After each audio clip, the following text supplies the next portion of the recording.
Hey kids, I'm back. Got your milk. Alright boys and girls, after months of therapy, losing my faith in God, committing tax evasion, and participating in money laundering scams, I finally restored my faith in humanity, and it's all thanks to a film that went back to basics. That's right everyone, we have Scooby-Doo and Batman Brave and the Bold. This film perfectly encapsulates the series with its lighthearted wackiness and charm, and oh, the actual Scooby gang are here for some reason. I don't know, I guess they slapped the Scooby name to sell more copies, cause why not? It doesn't really affect the overall quality of this film, so good on him. The film starts off pretty basic for Scooby and his forever teenage co-workers. Some weird phantom monsters is being rude to some abandoned theater, and the gang gotta stop those puppet thingies from stealing everyone's credit cards, and Fred's love for traps rears its head once again. I have feelings, world, for traps and Daphne. Nigga, you gay. And then out of nowhere, Batman shows up and he helps our gang solve the mystery, and it turns out it was Manhunter and Monkey Man. And really this was all a test so Batman could recruit Scooby and his friends into Batman's league. It's so cool, fuck it, why not? Then we meet our all-star cast, including the best rendition of Aquaman. Eureka! I fucking love this guy. Plastic Man is great as always. Black Canary makes my pants tight. Oh, and we have the question. Oh, brother, this guy stinks! He's cool, I guess. Yeah. But the gang shows up to Batman's lair, and then the real story begins, where the gang go to solve his greatest failure that's been eating him up for years, all while some weird red ghost is floating around after getting banned from Twitch from eating too much raw salami. So our heroes go to an abandoned warehouse to find clues, but then they get attacked by said ghost but barely survive. So the gang go to a restaurant to recoup, but then they get harassed by Peter Griffin because someone is framing them, but Batman saves the day. Then Batman tells the gang about his biggest failure and how he wasn't able to save a scientist's son for making a Hadron Collider, and it hits him hard because he lets someone die, which he totally hasn't done in the past at all. I won't kill you, but I don't have to save you. You are dead! After that exposition, Batman and the gang go to Arkham Asylum to find a lead on the mystery, and apparently Riddler knows about the red ghost, while Scooby and Shaggy run off to the kitchen to turn into a DeviantArt fat fetish, and while that happens, the asylum loses power, and then the gluttonous duo get harassed by Harley and her goons, and Shaggy for whatever reason doesn't activate his Ultra Instinct mode, which by the way, meme review! Ultra Instinct Shaggy came from an April Fool's episode of Brave and the Bold. Yeah, most people point to the bar scene from that Dinosaur movie, but in reality, Ultra Instinct Shaggy got its start from the final segment of said episode. Batman beats up Joker and then Penguin, and Shaggy gets all scared, but then Batman gives him and Scooby a confidence boost. They kick the asses of society and Lardman, and it's fucking— oh, and Weird Al's here for some reason. You just messed with the wrong Grammy winner. Why? Because he's literally me. That's why. Read your Bible. I wrote it. And now back to our regularly scheduled program. So Batman and the gang are framed and are seen as criminals, and an epic chase commences. What the dog doing? And along the way, our heroes come across the villains, and they too follow chase, and it's epically stupid. I love it, but then they escape the charade and explore the Batcave, and then Batman leaves as he goes back to the scene of his greatest failure, but not without the help of his charismatic friends. Indulging in a bit of bat sleuthery, are we? Aquaman, not a good time.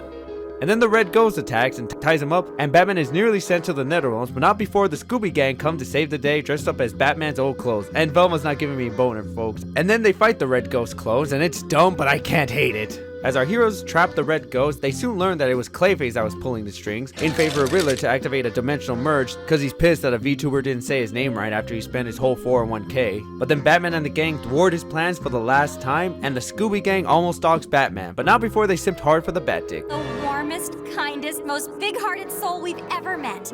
A great big teddy bat.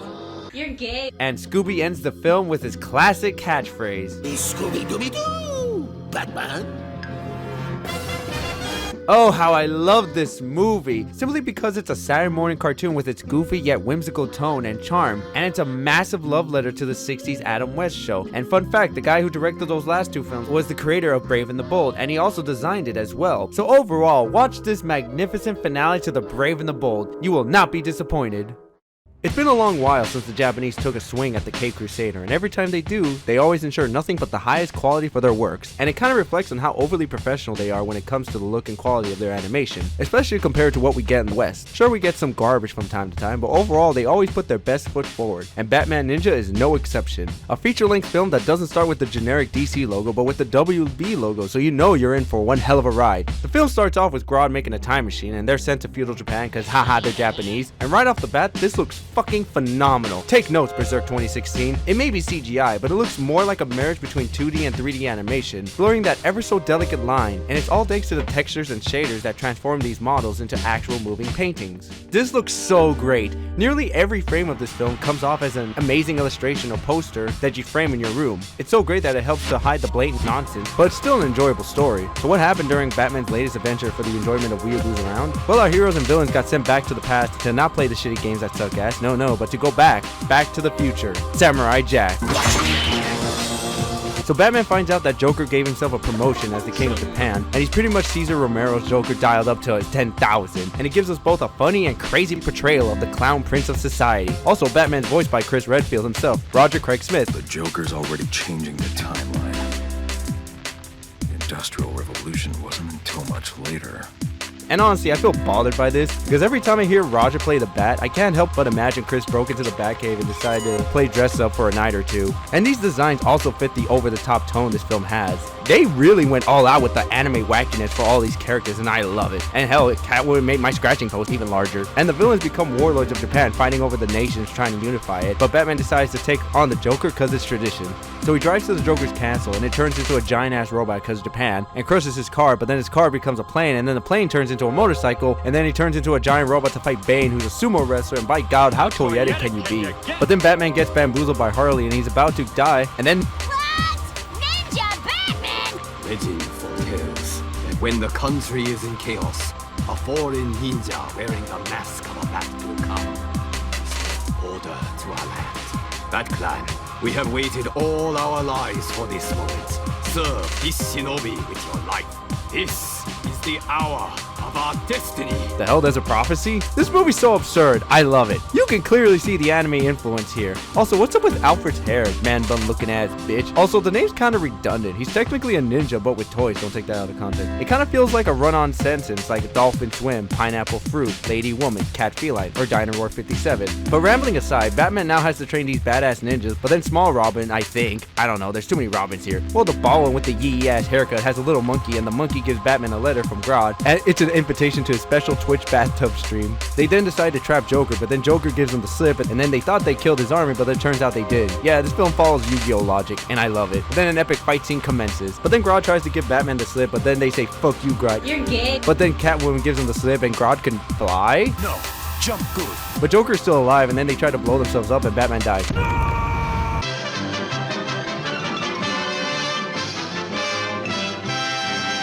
Yeah, not really. Batman gets his ass kicked, but through the power of anime friendship, he survives, and then he and his family regroup, and then it turns into a manga for their training montage. And then they find out what happened to Joker, and then it turns into a weird sloppy painting cause reasons, and Red Hood harasses Joker, but then Batman says, "No, Red Hood, the Batik doesn't sense society in him." And then they rotoscope themselves to save money, and while that's happening, Gorilla Grodd wants to return to Monkey, so he tells the other warriors to come fight him, and they do it, but not without their officially licensed Transformers Bandai toys. Jesus Christ, this whole thing is a toy commercial. And then Batman gets a cool outfit, and now his family now had to fight these big ass robots, and then they all get brainwashed by Grodd and is about to take over Japan, but then Joker comes out of nowhere and steals his toy and marks it as his property, and they all join forces to turn into 5! Unite and serve the sixth heavenly deity, Lord Joker!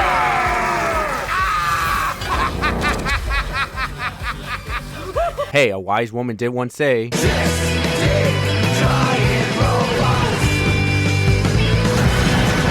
Nice. but then an army of monkeys come out of nowhere and turn into a Funko Pop to punch Joker in the balls. But then Joker burns the monkeys, and it's really sad. And then they summon an army of bats, and then they... What the okay, give me a moment, folks. This is some crazy stuff. Man, I'm drunk. You're not really drunk. Hold up. Let me go touch some grass. Alright. Let me touch some grass. Now what? And then they do their dramatic anime shouting match.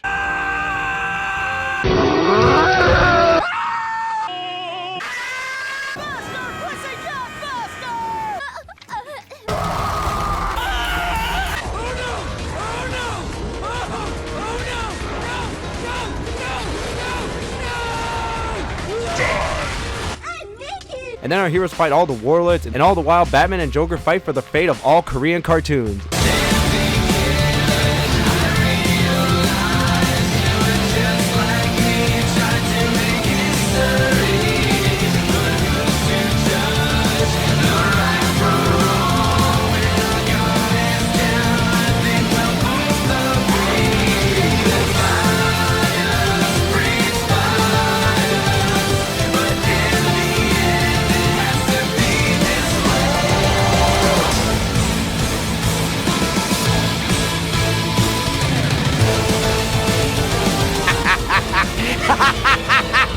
And so Nippon Japan is saved and they go back to their timeline, which they were only gone for 5 minutes because time dilution or whatever. And the villains are tied and defeated, and Catwoman quadruple crossed Gra to steal a vase, and Bruce is late for a date with Vicky. The end. This film was amazingly moronic and is a very strange love letter to the Bat legacy, but hey, I'd highly recommend it, ladies and gentlemen. Alright folks, this is gonna be a quick one. I already reviewed this when I did that mini reboot of my channel a few years back to cleanse myself of my sinful past. And if you haven't seen it already, it's up here somewhere. But if you're too lazy to click a button, here's the review.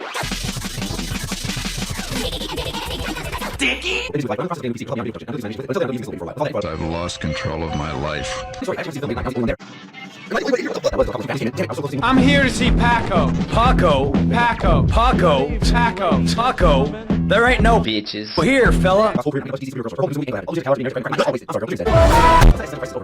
Magic balloon!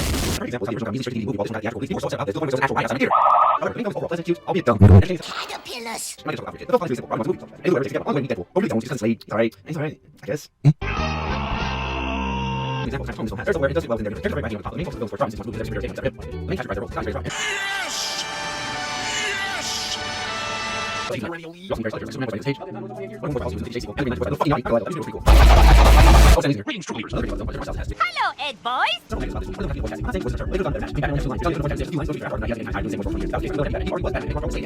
Aggie wax. I've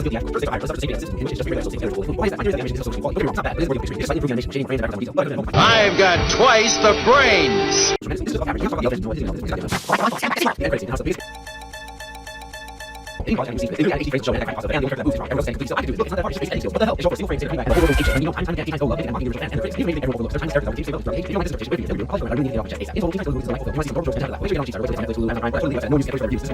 Before we move on, I have 2 extra things I want to mention. I love this WB animation intro. It's so wacky and it inspired this iconic scene. Over here, man.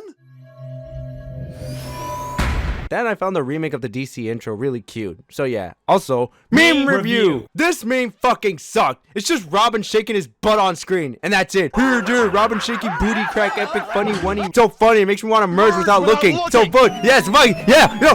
There was a little Spanish flea, a record star, he thought he'd be. And as such, I rate this as a bad meme. And now back to our regularly scheduled program. Superman has always been a symbol of hope and inspirational to the masses that have read his stories of greatness, strength, and humility to mankind. But nothing lasts forever, and Death and Return of Superman tells a grand story of Superman's most horrific downfall and his eventual rise from the ashes. Yeah, it's the DCAU, but again, they have shown us that they can make great films from time to time. It's not the art style that makes a great film, it's just the icing on the cake. It's the subtext, writing, and themes underneath it. The film's intro is really playful and it actually works, and I love it. Piece of crap. You're supposed to transport me on my command.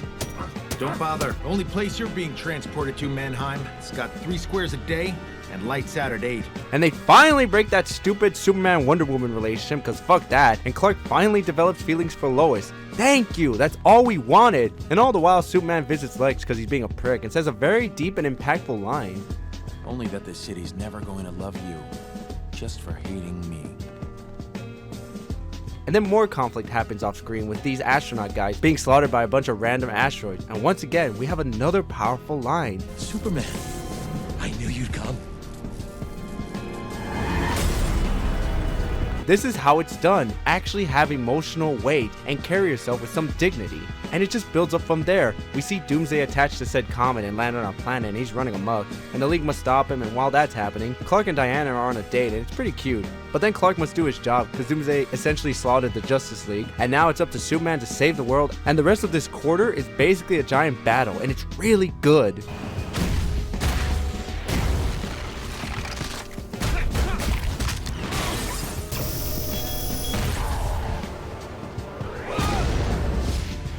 It then climaxes to Superman's final act of heroism. You did it. You saved everyone.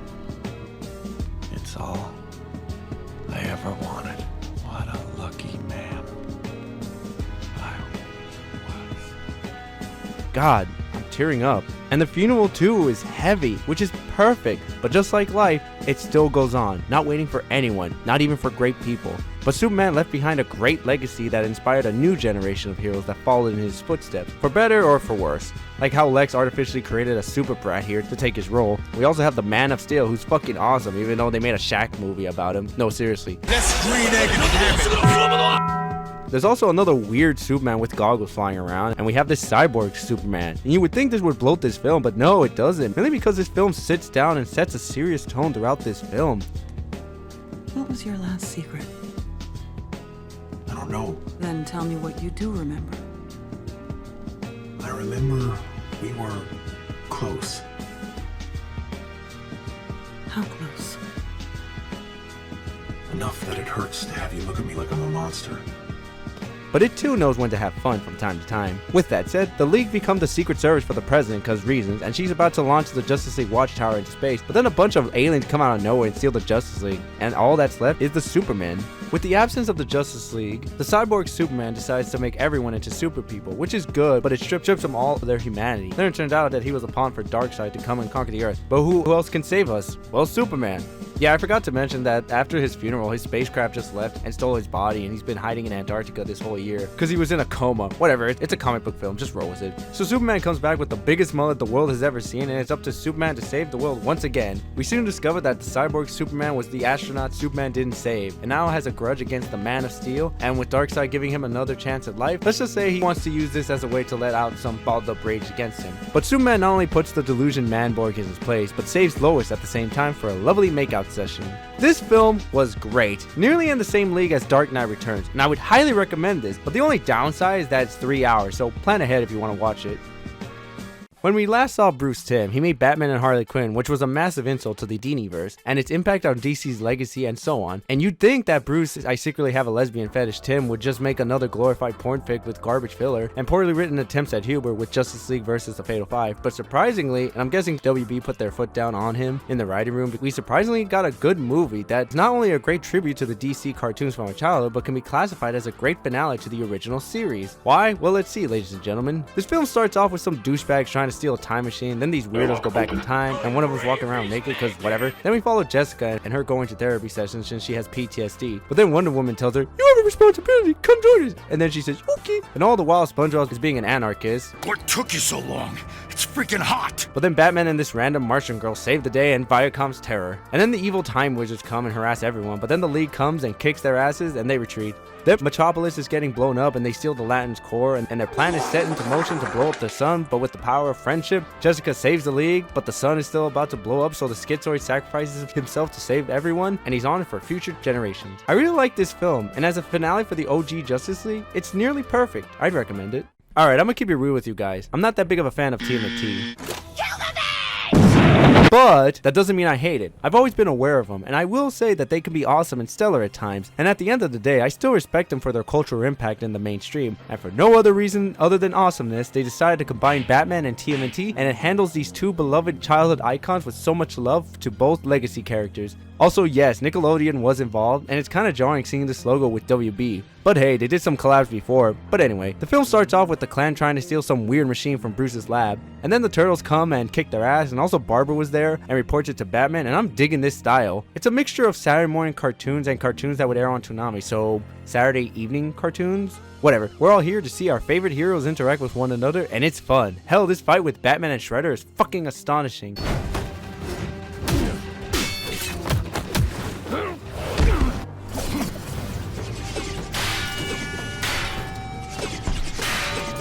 I love it. Also, the Turtles are just as wacky and goofy as always. What are they? We're aliens, brah. Spooky aliens. Take that, Michael. And then these two forces collide and it's really cool.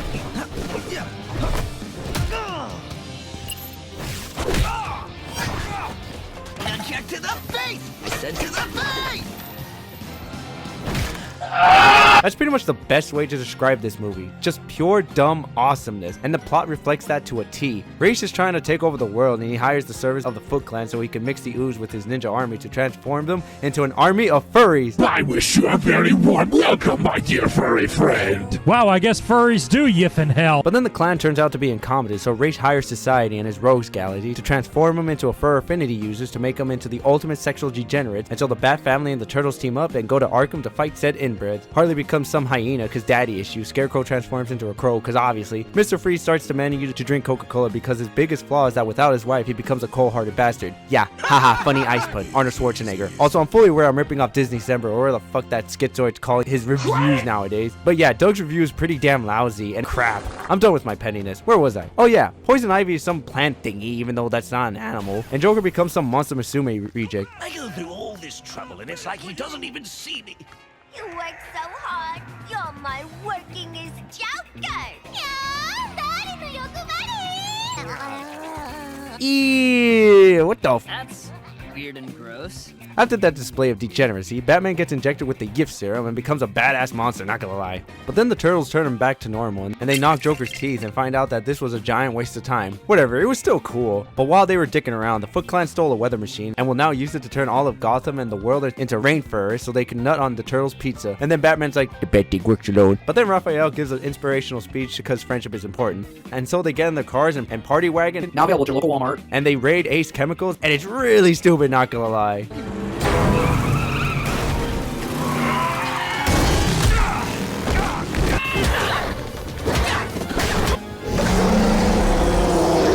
That's cultural appropriation. I hate this. And the final battle commences between the Bat Family, Turtles, Shredder, and the Foot Clan. And it's stupidly awesome with all these references to TMNT that would make any fan of the Shellhead squeal in delight. Well, I'm 16, and I learned this from a rat.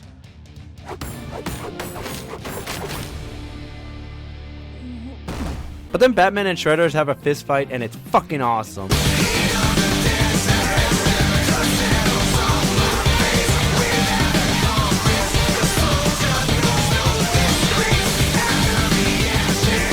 Hold still, you little fuck!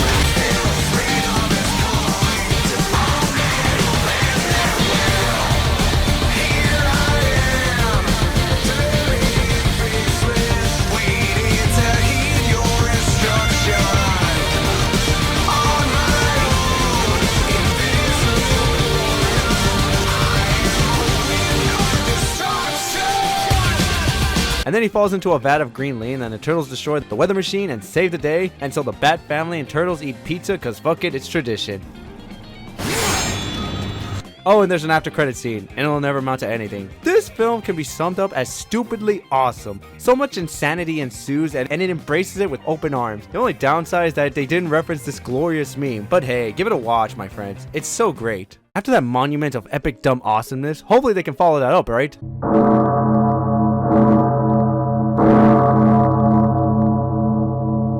Oh great, we gotta get at because we got another DCU and a really bad one called Batman Hush. This film is not that good. Why? Well, it doesn't help that they make Catwoman ugly as hell. Yeah, looks aren't everything, and apparently this was barely based off the Hush comic. Emphasis on barely. Thomas does show up, but he's not really that involved, and honestly this film barely has a plot. It's more like a series of events that just happened. One minute we got Bane holding some kid up for ransom, the next we have Catwoman making out with Poison Ivy, and it's not that sexy. Also, it turns out that this Hush fellow is the mastermind behind all this, and true comic fans know that it's Bruce's friend Thomas, but here they butchered his ass. You'll see later. But for now, Batman and Catwoman get together, and for some reason Superman shows up, and then it turns out that he gave $50,000 to Ivy, and the only way to break the curse was to drop Lois off a building. Then he comes back and Ivy kind of fucks off. This movie's terrible. Then the movie becomes a date movie? Don't do anything I wouldn't do. And then out of nowhere, Harley comes out and she and Joker kill Thomas, and it's supposed to be an emotionally impactful scene, but I don't feel anything. I'm just bored. Also, Batman recreates that one scene from that Sigma male movie that everyone convinced themselves into thinking they're the protagonist. Let him go! Do not make me do this! Not over him! Gotham needs Batman. And then they have a funeral and it's all emotional even though we only met Thomas for like 2 seconds. This is so stupid and in a bad way because this film has no clear focus. Oh, and Damien sounds like Ben Shapiro. But I needn't bring up your past poor choices in women, including but not limited to my mother. The greatest American value is vor. What?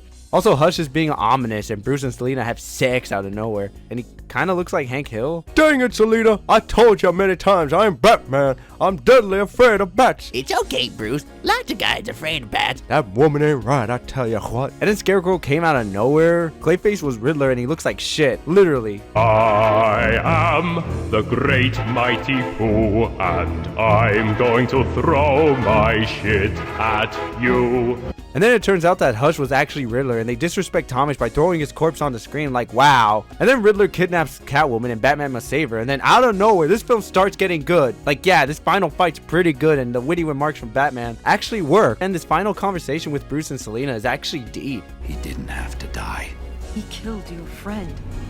Tried to murder Nightwing. How he almost killed me, and you're sorry he's dead? If someone can be saved, I have to try. So the cat pussy leaves the Bat-Dick and that's it. This film was so sloppily put together that you would think an AI would write this, but no, AI actually wrote a better story. It is just you and I, the Joker. Bat versus clown. Moral enemies. I am such a freak. Society is bad. You drink water, I drink anarchy. If a robot can do a better job than you, then you have failed. And the only saving grace was those last 10 minutes. Just skip it. It made me feel drunk, not in a good way. For years, people have criticized Teen Titans Go for its childish shenanigans, lack of action and story, its overuse of fart and butt jokes, and taking pride in mocking and belittling the original series it was rebooting, to the seething hatred of 03 fans. And let's just say Teen Titans vs. Teen Titans Go isn't gonna make them feel any less angry. But hey, I'm willing to give this movie a chance, because at the end of the day, superheroes always get reinterpreted into many different incarnations. The film starts off with a really cool intro, and then reality hits, and the Titans have to stop the Gentleman Ghost because he's not paying his credit card, and then Raven's gem breaks and her demon side is about to be let loose, and all the while they get captured by some blue demon thingy who tells them to fight these mysterious henchmen of his. But then it turns out it's the OG Titans, and I can't believe I'm saying this, but funny cartoon porn man actually did a better job at recreating the OG Titans in black, and he's just a dude who did it for fun. You're telling me a multi-billion-dollar corporation can't get their characters right? And I'm never talking about him ever again. But no, seriously, they look really flat and kinda off model. Also, they really flanderized the hell out of the OG characters. But hey, it kinda works here because they're at least self-aware, and at the end of the day, this film is a giant love letter to everything Teen Titans related, and you'll see what I mean in a bit. But for the moment, the OG Titans and Go Titans beat each other up, but then it turns out it was all a ploy so that the Goofy Trigon and the real Trigon to steal Raven's gem power thingy to awaken the real Trigon, and it's up to the anime OGs and Goofy Waffle lovers to save their friends, but not before they do their epic rap battle. We are Teen Titans. We are Teen Titans. We are Teen Titans. We are Teen Titans. Meanwhile, both Ravens are being held captive, and then they escape in the dumbest way possible. Since I'm not going to use my powers, I guess we're stuck here for a while. But what if you have to scratch your nose? Or get thirsty? It's pretty hot down here. I do not get parched. I have become parched. Just give me that. Just roll with it, it's funny. While that's going on, the OG Titans realize that in order to hop between universes, they need to find the universe's Warlagog. And it's being held by Uncle Grandpa's brother, Santa Claus. And they steal it, and the cyborgs become a weird circle thingy and start ripping off Spider-Verse and hopping into other versions of themselves. And even come across the DCAU, oh god. Whatever, they leave, and then Raven unleashes her demon side, and then Trigon's complete, and then the Goofy Trigon bores him and becomes Hexagon. Like the shape. So the Titans think they're fucked, but no, they have backup, and this multiverse is cool as hell. The Hexagon is too strong, so Raven must now vor herself and others. Whatever, she becomes this giant demon monster and kicks his ass, and the day is saved, and the OG Titans don't ever want to encounter their midget version. What did he do to make them niggas that mad? And the Go Titans just lounge around, while Darkseid's conquering the earth yet again. This was a cute and innocent film. Sure, it had some weird fetish moments towards the end, but overall, it was a cute film. Check it out, ladies and gentlemen. It's been a decade since we've seen the Prince of Themyscira get a lead film for herself that isn't a theatrical outing, and this time around we see her rocking a new look and tone to boot. So how does Wonder Woman Bloodlines handle Diana's second animated outing? Let's go in, shall we? The art style is a lot more sharper and it retells Wonder Woman's origins really fast, like it goes by in 5 minutes, and then she's thrown into DC because she has to talk to Bill Clinton and tell him to stop touching women, and then she befriends some random family, and the mother takes a huge liking to Diana to the point at which she ignores her daughter. Mother of the year, folks. Oh yeah, the daughter, she was a regular girl, but once her mom was ignoring her, she started watching Invader Zim and Billy Mandy while listening to Blood on the Dance Floor while wearing her size 15 baby seal leather boots, and what the fuck did I say to you, bitch? Take that, and this, and some of that, and some of this. Hey, I want it, George. Take that, you stupid toonie. Yeah, this is fun. I love kicking people on the ground. Thank you for making that degenerate podcast of yours, Pam. After that lesson in discipline, a few years pass and Diana becomes a trad wife and Vanessa becomes a scientist. She sells secret intel to some lady with no nose and Giganta, and then Diana shows up and kicks the macrophiliac's ass and the mom's killed and she says this.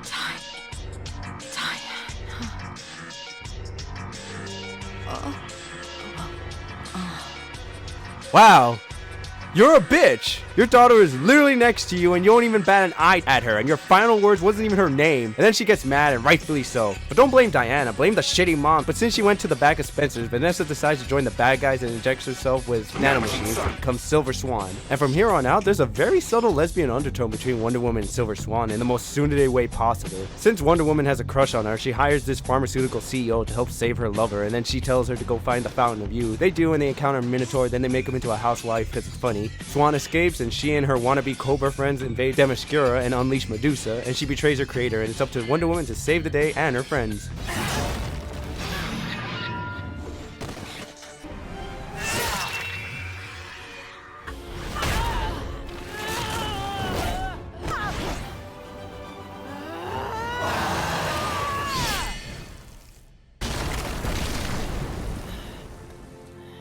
And Silver Swan saves Wonder Woman and they kiss. Other than the terrible mom, this movie's overall pretty damn good. I really enjoyed it. Give it a chance.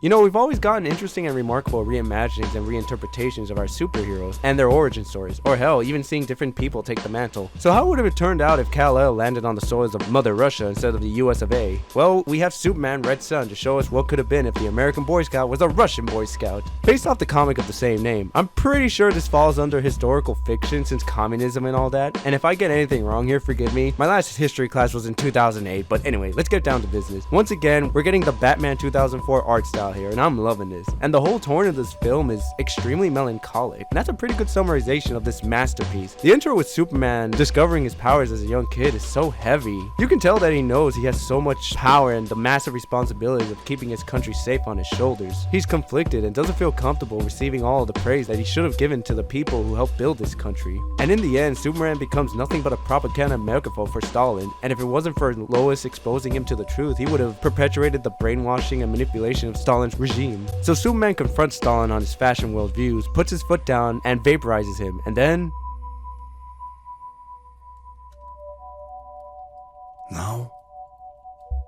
Now I save the world. Oh, and Lex is here, and he has hair. It might be a wig, but anyway. Superman tries to save the world, but his black and white worldviews basically make him repeat the same mindset under his point of view. And with that, both superpowers collide and Wonder Woman visits Russia to form an alliance. Meanwhile, Lex makes a bootleg Superman and he invades Russia. Why? Not an invader, a liberator. I am truth. I am justice. I am the American way. Well, you got the throwing your weight around part right. They both fight and Lex tortures Superior Man just so he can win a petty dispute with Superman. After that, Brainiac invades Russia and Superman defeats him and makes him an AI for the state using his tech to rob dissenters of their free will. And then it communist Batman. Now how does that work? Batman is peak capitalism. We'll just make him an anarchist, that works too. So Batman kidnaps Wonder Woman and then we have Batman belittling Superman for his hypocritical worldviews. You and Comrade Stalin may have different methods, but your variations on the same tiresome theme.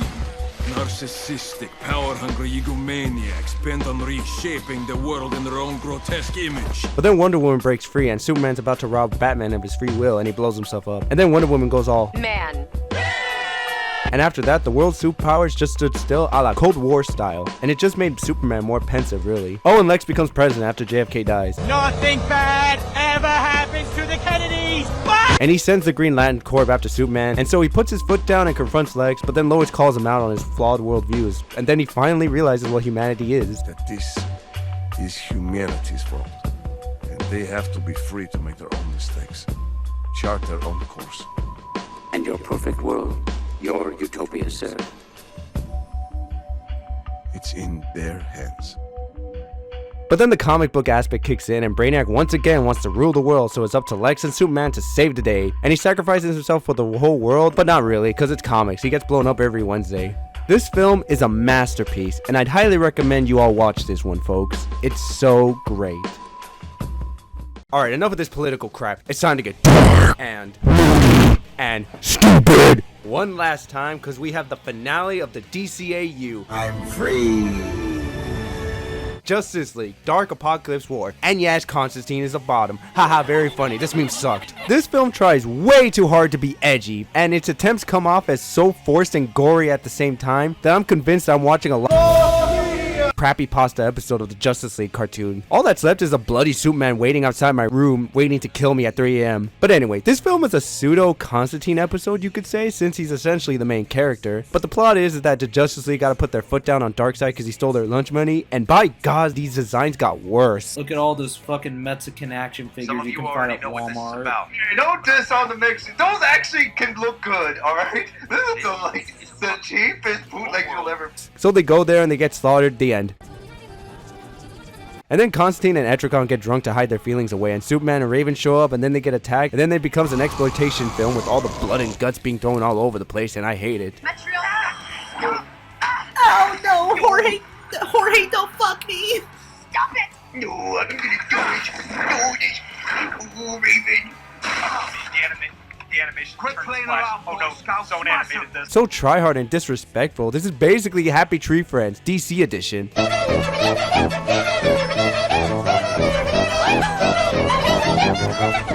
I get what they were trying to do here, to show our heroes at their lowest point, and they have to rise again like a phoenix, but it's executed so sloppily and so disrespectful. Like, they inject Superman with kryptonite, they brainwash Batman, and not gonna lie, he looks really cool, even though it's just the Batman Beyond suit. Now it's just you and me, so why not come on out and fight me man to freak show? And it's just so garbage. Whatever, so the remaining freedom fighters go to Damian's crib, and all the while Darkseid is mining the planet dry, which really bothers me, because there's other planets with way more resources out there. And so our heroes go to Damian's crib, and they show what happened to Nightwing. You do this all, you this is trying way too hard. Yeah, it's fucking edgy. Ooh, Nightwing went crazy. Ooh, And they even killed whatever. So our gang goes to some underground battle thing to hire the Suicide Squad to help them out, even though what the hell is Harley gonna do? Is that Tara Strong doing Harley Quinn? It's always Tara Strong doing Harley Quinn. Okay, wait, so they get her for Harley Quinn, but they don't get her for Raven?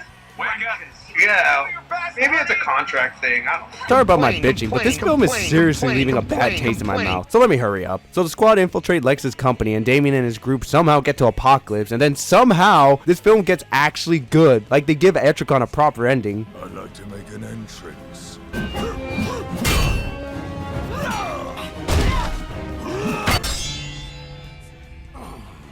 My race is run. I regret nothing. It was fun. The conflict with Batman and Damian.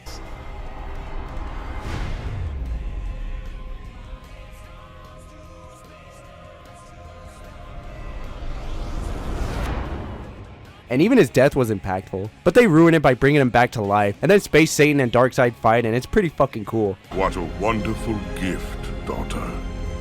Be well. And then our heroes go back to Earth, and it's royally fucked, so it's up to Flash to restart the timeline again, and that's it.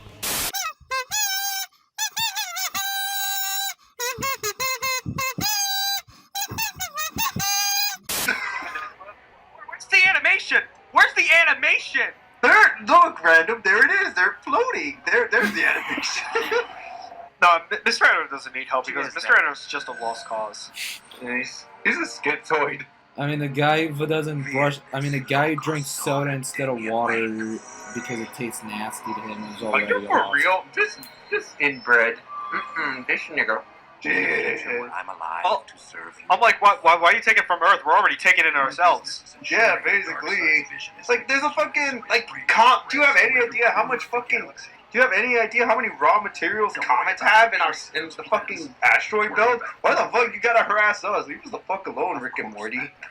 Oh, wait, so they just ripped off that episode of the Boondocks where, like, well, what was it? Like, they have the restaurant. Yeah, Granddad, like, made a restaurant for, like, fucking black people to, like, go eat, like, greasy shit, and, like, they just go, and they just, like, sleep in the restaurant, and then, like, a couple of them just, like, die sleep in the restaurant, but, like, and then everyone got addicted to it, and then everyone turned to Nikocado Avocado. And became homeless, that's what happened. Yeah, bend over, bitch. Shut up, Constantine Bottom. I fucking hated that joke. Happy Pride Month, Dino! Lois Lane was trying to prove that Clark Kent was Superman. She just looked at him like, "Save me, Superman!" Then she jumps off a dam. Yeah, get out. COVID. Yeah, Topical. right here was attack by thugs. This film pissed me off so much that the cartoon Avatar has crossed his arms. This film is basically DC's response to Marvel's abuse of bathos and blatantly dumbing down their films. So DC said, hey, we're not like those other girls. The finale had something going for it, but they blew it with their disgusting intro middle section. Also, they tried to tie this with Flashpoint Paradox, which really pissed me off. Yeah, ended like how it started, but it ended terribly. Don't you dare drag that masterpiece through the mud with this crap. For the love of God, everyone, please skip this garbage. But I don't want to end on another sour note, guys. I don't know what to do. What can I... Oh, look. Let's see this guy. It's Lego Batman. I love this guy. He's cool. Oh, yeah. They made a movie. Lego Batman. Sure, why not? Yeah, I needed this because this film is so happy and it embraces its wackiness with open arms and I love it. Yeah, the Lego films are just giant toy commercials, but they're a great movie first and then a toy commercial. And the movie starts off with a giant bang. Joker and his villains are trying to blow up Gotham because they're bored, and then the mayor surrenders to the bad guys, or does he? And then he kicks their ass with the most epic song you'll ever hear. You think my muscles are big? Thank you. You haven't seen my brain. Ladies, it's okay if you stare. Why? 'Cause I'm a billionaire! So he kicks their ass and then Joker gets all sad because he doesn't hate them? What kind of gay tensions are they saying? Whatevs, he throws him in jail and then he celebrates as narcissistically charismatic that he can be. He then goes home and eats lobsters, so Alfred's finally bossing him around and Bruce, being a spoiled little shit, says no, but forces him to go to some charity event. He does and Robin begs him to adopt him, but then Bruce falls in love with Barbara and thankfully we don't get another shitty sex scene here, thank God. And Barbara proposes to the scene that they should team up with Batman and Bruce doesn't like it. And then out of nowhere the villains attack, so Barbara starts acting all macho and Batman builds the Scuttler, which is now $150 and I hate it. And all of the villains surrender and Batman's out of a job. Well shit. And so to fill the void, he adopts Robin and hijinks ensue. And it's honestly pretty cute, but because he's so desperate to defeat Joker, he steals a Phantom Ray from Superman and sends him to the Phantom Zone. But then Joker bamboozles Batman and hires a new crew of villains from the multiverse because crossovers are epic. So it's up to Batman and his family to save Gotham, but Batman lies to his family and then the liar reveal trope happens and it's not a bad trope, shut up Doug. But then Batman realizes the importance of family and with that new power they save Gotham from being blown up into the abyss. And Batman and Joker's relationship is fixed now? Yay. And everyone lives happily ever after. This film just radiates so much joy and glee and I love it. It's no wonder Kojima calls this his favorite movie and I can't blame him. It's worth your while, my friends. And with that, the DCAU is finally over. Prepare the celebration ham. All we have left are the earthquake ham and the condolence ham.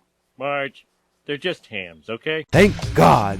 This era was pretty damn good because they experimented with their characters and see what type of shenanigans they could throw them into. Sure, we had some bumps in the road, but the overall quality of these films have been pretty good this time around. But just because it's over doesn't mean they can't have new opportunities out there. And what follows is a new era for the DC animated movies. And with that, this has been Dino and have a glorious day, folks.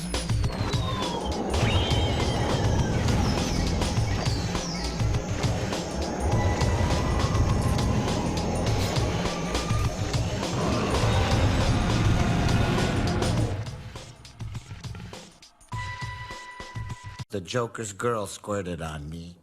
Get this man to a hospital, now! What?